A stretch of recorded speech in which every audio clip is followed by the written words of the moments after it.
আজ ২রা অক্টোবর, গান্ধী জয়ন্তী। সকালবেলা আলু পরোটা সহযোগে ব্রেকফাস্ট সেরে আমরা রওনা দিলাম ভুজবাসার উদ্দেশ্যে। ঠিক ৮:৩০টার সময় আমরা রওনা দিলাম ভুজবাসার উদ্দেশ্যে।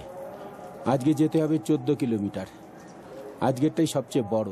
আমরা রওনা দিলাম কালীগম্বি গেস্ট হাউসের পেছন দিক দিয়ে উদ্দেশ্যে। বসতির মধ্যে দিয়ে অনেকটা উপরে ওঠার পর আমরা মূল রাস্তায় গিয়ে পড়লাম।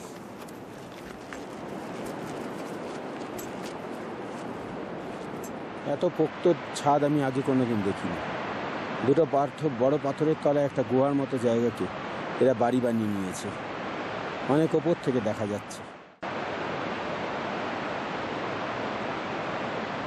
পাশ দিয়ে বয়ে চলেছে গঙ্গা। আমরা এসে পৌঁছালাম চেকপোস্ট। এখানে আমাদের পারমিট চেকিং হবে, টাকা পয়সা পেমেন্ট হবে, তারপর আমরা এগিয়ে যাব গোমুখের দিকে। আমরা এসে পৌঁছলাম চেকপোস্ট। এখানে আমাদের পারমিশন, কুলিদের কাগজপত্র সব কিছু চেক করা হলো। কিছুটা সময় লাগলো, তারপর আবার এগিয়ে চললাম সামনে।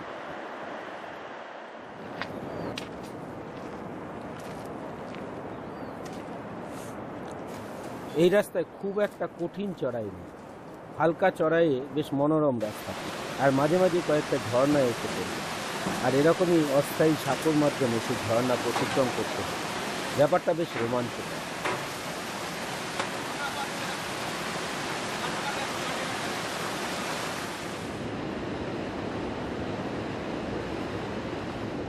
এই সুন্দর রাস্তায় চলতে চলতে মাঝে মাঝেই এরকম সুন্দর কিছু দৃশ্য চোখে পড়ে, যা আপনাদের সঙ্গে শেয়ার না করে পারি না।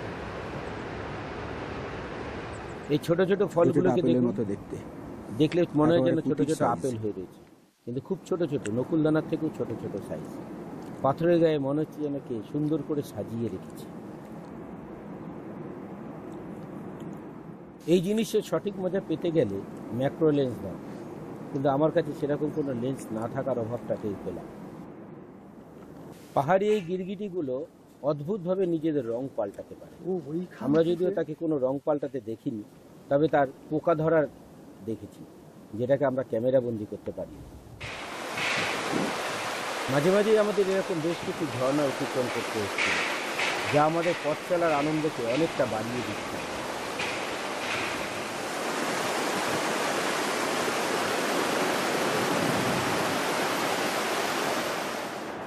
এত সুন্দর আলো আর এত সুন্দর আকাশ পাওয়াটা খুব ভাগ্যের ব্যাপার। তাই আমাদের ক্যামেরা ক্লিক করেই চলছিল।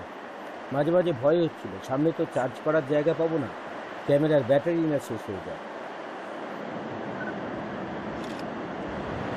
এই লাল ফলগুলো আর একটু অন্যরকম। খুব কাছ থেকে দেখলে মনে হবে যেন খুব ছোট ছোট বেদানা গাছের মধ্যে ফলে আছে।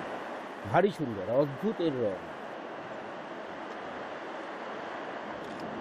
অক্টোবর মাস ফুলের মাস নয়, ফলে এই রাস্তায় ফুল খুব কম দেখা যায়, কিন্তু যেগুলো দেখা গেল সেগুলো অন্যদের থেকে খুব কম কিছু না।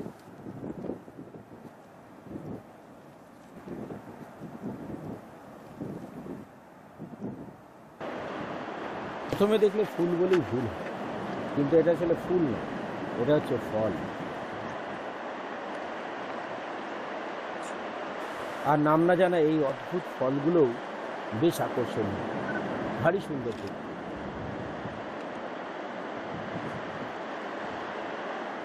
অনেকটা কালো জামের মতো দেখতে এগুলো আসলে এক ধরনের গাছের ফল, থোকা থোকা হয়ে রয়েছে, দেখতে বেশ সুন্দর লাগে। আমরা আবার এগিয়ে চললাম। আমাদের যাত্রাপথের প্রথম অংশটা সমাপ্ত হয়ে এসেছে। দূরে গাছে ঘেরা জায়গাটা দেখা যাচ্ছে, ওটাই চিরবাসা, আমাদের প্রথম লক্ষ্য। তারপরে আমরা রওনা দেবো ভুজবাসার দিকে। আমরা এসে পৌঁছলাম চিরবাসা। মারাত্মক চড়াই উঠতে কিছু ছিল না, কিন্তু রাস্তাটা অনেক লম্বা ছিল, প্রায় ৯ কিলোমিটার। এছাড়া মাঝখানের সঙ্গে আমাদের জল ফুরিয়ে গেছিল। রাস্তাতেও কোনো ঝর্ণা পাইনি, ফলে অকারণে খুব ক্লান্ত হয়ে পড়েছিলাম। সুমনরা আমাদের অনেক আগে পৌঁছে গেছিল, প্রায় ১ ঘন্টা আগে, ফলে ওরা একটু আগে রওনা দিল। বেশ কিছুক্ষণ বিশ্রাম নিয়ে আমি আর অলোকদা রওনা দিলাম ভুজবাসার উদ্দেশ্যে। ঠিক ৩টের সময় আমরা আধ ঘন্টা বিশ্রাম নিয়ে চা বিস্কুট খেয়ে এবং মুড়ি টুড়ি খেয়ে আমরা রওনা দিলাম ভুজবাসার দিকে।